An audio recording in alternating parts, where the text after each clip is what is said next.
దెయ్యాలైతే వాటికి ఏమి లేదు, దేవత్వం లేదు. మరి ఇప్పుడు దెయ్యాలకి దేవత్వం లేదని గ్రంథం మాట్లాడింది, యేసు ప్రభుకు కూడా లేదా?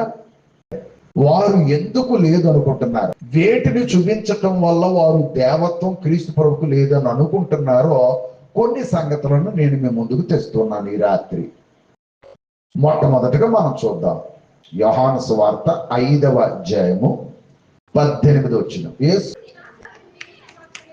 ఆయన అంటే యేసుక్రీస్తు ప్రభు విశ్రాంతి దినాన్ని కాదనేవాడు ఆ రోజుల్లో. ఎందుకంటే ఏనాడు స్వస్థత చేసినా కూడా ఏ రోజున చేశాడు? ఆయన విశ్రాంతి దినాన్ని చేసేవాడు, కావాలని చేసేవాడు.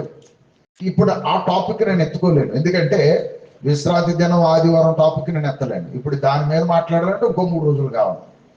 అయితే ఇప్పుడు నేను మాట్లాడేది కేవలం యూదులు యేసు ప్రభుని ఎందుకు అంగీకరించలేదు, ఏ విధంగా అంగీకరించట్లో చెప్పబోతున్నాను.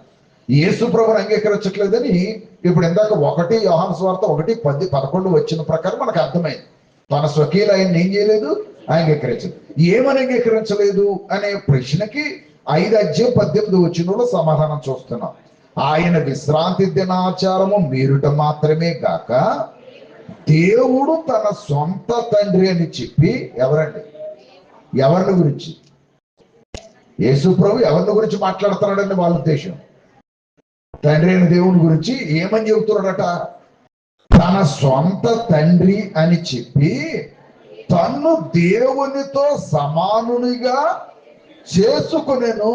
ఎవరు? యేసుక్రీస్తు ప్రభు ఏం చేసుకున్నాడట? తన్ను దేవునితో. అంటే ఇప్పుడు యేసు ప్రభు తనని తాను ఎలా హెచ్చించుకున్నాడని అర్థం వస్తుంది అక్కడ. తండ్రితో సమానత్వాన్ని కలిగి ఉన్నాడని హెచ్చించుకుంటున్నాడని అర్థం వస్తుంది. దాన్ని యూదులు ఏం చేయలేదు. ఇప్పుడు మీకు క్లారిటీ వచ్చింది. యూదులు ఎంతకే యేసు ప్రభువుని అంగీకరించలేదంటే యేసు ప్రభు సమాజంలో వారి మధ్య లేడని కాదు. యేసు ప్రభు ఎవరు కాదని వాళ్ళ ఉద్దేశం, దేవుడు కాదని వాళ్ళ ఉద్దేశం. ఓకేనా? ఇప్పుడు అర్థమైందా? దేవుడు కాదు, ఇతను కేవలం మనుషుడే అనేది వాళ్ళ అభిప్రాయం.